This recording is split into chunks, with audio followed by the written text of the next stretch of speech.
আজকে আমার সামনে যে রুগীটা আছে তার নাম হলো ফজল হক, 38 বছর বয়স। উনি দীর্ঘদিন কুয়েতে ছিলেন। 1 বছর হলো আবার দেশে আসছেন এবং উনি সিকিডি স্টেজ 5-এর রোগী, সাথে হাইপার টেনশন, এবং ওনার প্রাইমারি কারণ হচ্ছে গ্লোমেরুলোনেফ্রাইটিসের কারণে ওনার কিডনি সিকিডিতে আক্রান্ত হন এবং ওনার উচ্চ রক্তচাপও আছে। তা উনি আসছেন হচ্ছে, উনি আমার ফেসবুক ফলোয়ার। আপনার দুজনেই নাকি না একজন? আচ্ছা। আর ওনার সাথে একজন, আপনার নাম কি? ভাই আর কি। আর ওনার যে জিনিসটা হলো যে উনি অনেক দূর থেকে আসছেন, সিরাজগঞ্জ থেকে আসছেন, সিরাজগঞ্জের এনায়তপুর, না এনায়তপুর থেকে আসছেন। আজকে আমরা ওনার সম্বন্ধে একটু কেস স্টাডি করি। জি, ফজল হক সাহেব কেমন আছেন? অনেক দূর থেকে আসছেন। আলহামদুলিল্লাহ ভালো। আচ্ছা, আপনি সিরাজগঞ্জ থেকে চিকিৎসার জন্য ঢাকা হয়ে পরে ময়মনসিংহে আসছেন, তাই তো? আচ্ছা, সিরাজগঞ্জ থেকে ঢাকা আসতে কতক্ষণ লাগে? ধরেন আপনার এখানে আসতে আমার 5 ঘন্টা না। না, সিরাজগঞ্জ থেকে ঢাকায়। ঢাকা তো 3 ঘন্টা না। ও, আপনি কি ঢাকা হয়ে পরে এখানে আসছেন? না না, না, টাঙ্গাইল হয়ে আইছে। ও আচ্ছা, সিরাজগঞ্জ থেকে টাঙ্গাইল হয়ে আবার এখানে আসছেন। কি বাস পাওয়া যায় না গাড়ি নিয়ে না, আসছেন? গাড়ি নিয়ে আইছি। গাড়ি নিয়ে আসছেন। আচ্ছা, তাহলে কত ঘন্টা লাগলো আসতে ওখান থেকে? 4.5 ঘন্টা পাস। 5.5 ঘন্টা লাগছে। ব্রিজ আছে তো? কোন ব্রিজটা পাশে আসতে হয়? যমুনা সেতু। যমুনা সেতু হওয়াতে অনেক ভালো হয়েছে। হ্যাঁ, আচ্ছা, যাই হোক, আমরা যে জিনিসটার জন্য আপনি মানে আমরা একটু আলোচনা করতেছি যে আপনার সিকেডি এখন যে স্টেজ 5-এ আছেন, হ্যাঁ, এবং এখানে আপনার যে সেরাম ক্রিয়েটিনিন, হ্যাঁ, এটা আপনার আসছে হচ্ছে আপনার 11.71, হ্যাঁ, এবং জেফার আসছে হচ্ছে 5, আর প্রোটিন যাচ্ছে 2299 করে। তা আপনার অন্যান্য আদার প্যারামিটারগুলো ভালো আছে, ক্যালসিয়াম লেভেল ভালো আছে, ফসফেট লেভেল ভালো আছে। তা আপনার এই স্টেজ 5-এ আসলে অনেক সময় শরীরে পানি আসে, এরকম কি লক্ষণ আছে আপনার? কিছুদিন ধরে পায়ে পানি আসে। আচ্ছা, ঠিক আছে। আর 2 নম্বর হচ্ছে আপনার পেটে গ্যাস হয় কিনা? গ্যাস হয়, গ্যাস গ্যাসই লাগে আর কি। বমি হয় কি? না, বমি। শ্বাসকষ্ট একবার হয়েছিল, তখন আপনারা খাজা ইউনুস আলী মেডিকেল কলেজে ভর্তি হয়েছিলেন আর কি। যাই হোক, উনি অনেক দূর থেকে আসছে। আসলে এই স্টেজে ওনার সাথে খাবারের ব্যাপার নিয়ে একটু আলোচনা করতেছিলাম যে কী খাবে।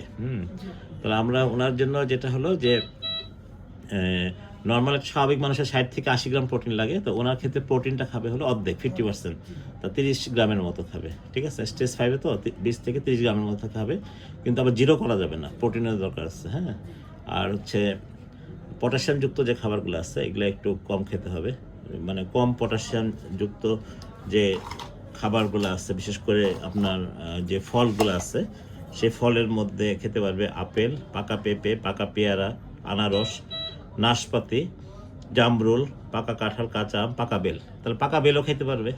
অনেক সময় কিডনি রোগীদের পায়খানা কঠিন হয়, তা সেক্ষেত্রে পাকা বেল খাওয়াই ভালো, তাই না?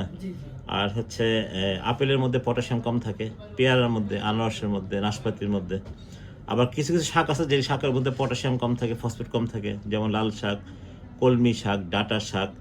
আমরা খাবার চারটা দিয়ে দিব, হ্যাঁ, লাউ শাক, সরিষা শাক। আর কিছু কিছু সবজি আছে যেখানে আপনার পটাশিয়াম কম থাকে, যেমন ডাঁটা, পটল, ঝিঙ্গা, কাঁকরোল, লাউ, শসা, বেগুন, বিচি ছাড়া সিম, চাল কুমড়া, পাকা বেল, ধুন্দল, গাজর। হ্যাঁ, এগুলা কম খাবে, এগুলা খাইতে পারবে আর কি। আর যেগুলো খাবার, যেগুলো সবজির মধ্যে আপনার পটাশিয়াম বেশি থাকে, ওই সবজিগুলা যদি খাইতে ইচ্ছা করে তাহলে বেশি পানির মধ্যে 2.5 ঘন্টা ভিজায় রেখে পানি চিপে ফেলে দিয়ে সেগুলো খেতে পারবে 2 ঘন্টা পরে। হ্যাঁ, আবার বেশি ঝোল দিয়ে রান্না করবে তাহলে খেতে পারবে। আর বেশি পটাশিয়ামযুক্ত সবজিগুলো কম খাওয়াই ভালো, যেমন আলু, কাঁচা কলা, কাঁচা পেঁপে, ডাঁটা শাক, ননে শাক, পুঁই শাক, হ্যাঁ, কলার মোচা, টমেটো, করলা, এগুলোর মধ্যে বেশি পটাশিয়াম থাকে। আচ্ছা, তারপরে আরেকটা হলো যে জিনিসটা খেয়াল করতে হবে যে কিশমিশ, খেজুর, নারিকেল, এগুলোর মধ্যে প্রচুর ইয়া থাকে আর কি, ফসফেট থাকে, পটাশিয়াম থাকে। আর আপনারা তো জানেন যে কামরাঙ্গা তো খুবই নিষেধ। হ্যাঁ, কামরাঙ্গা কিডনি রোগীদের একদম নিষেধ, সাধারণ মানুষের জন্য কামরাঙ্গা নিষেধ। হ্যাঁ, কামরাঙ্গা খাওয়ার হিস্ট্রি আছে নাকি? কামরাঙ্গা খাওয়ার কারণটা কি আপনার? কেন খাইছিলেন? এমনি কয় টুকরা খাইছিলেন? দেখছেন অবস্থা?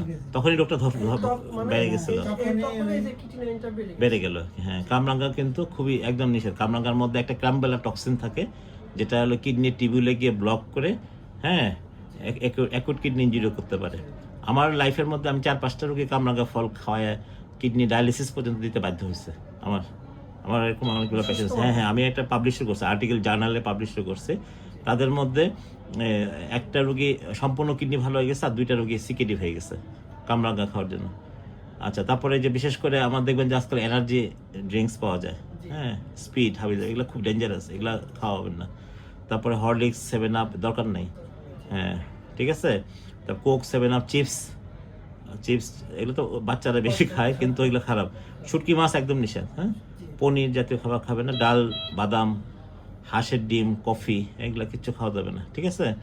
আর গরু, মহিষ, মানুষের বলতে পারবে সবই তো নিষেধ, আসলে তা না। যেগুলো খাইতে পারবে, মুরগির মাংস, বিভিন্ন ধরনের মাছ, কুসুম ছাড়া ডিম, লাল শাক, কলমি শাক, মিষ্টি কুমড়া, ডাঁটা, করলা, ঝিঙ্গা, কাঁকরোল, লাউ, শসা, বেগুন, বিচি ছাড়া সিম, এগুলো খাইতে পারবে।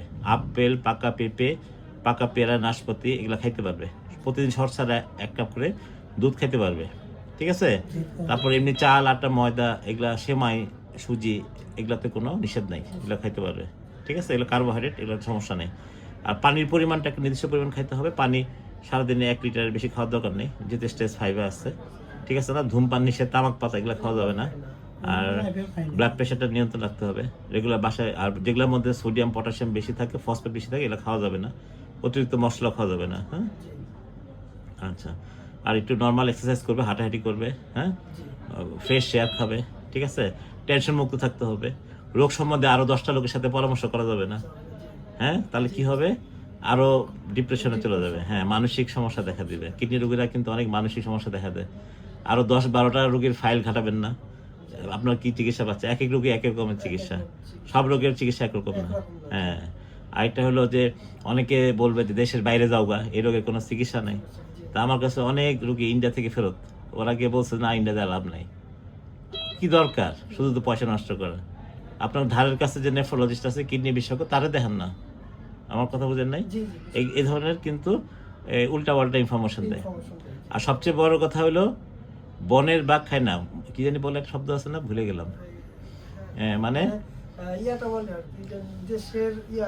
বনের বাঘ এটাতে মনের বাঘ বেশি খেয়ে ফেলায়, তাই না। তাই জন্য মনের বাঘ যেন না খায়, দিয়ে খেয়াল রাখতে হবে। আর আরেকটা কথা বলে রাখি, আপনার আশেপাশে যারা আছে, প্রতিবেশী, বন্ধু বান্ধব, এরা কিন্তু মানসিক ডিপ্রেশনে ফেলায় দেয়। কারণ কি, আপনি 10টা লোকের সাথে কথা বলবেন, আপনার বলে আল্লাহ কিডনি রোগী, এত বেশি দিন বাঁচবে না, মরে যাবে, বুঝতে পারছেন তো। হ্যাঁ, এখানে চিকিৎসা নাই, দেশে চিকিৎসা নাই, এই ধরনের অনেক বাজে বাজে কথা বলবে। এগুলা থেকে 10 হাত দূরে থাকতে হবে।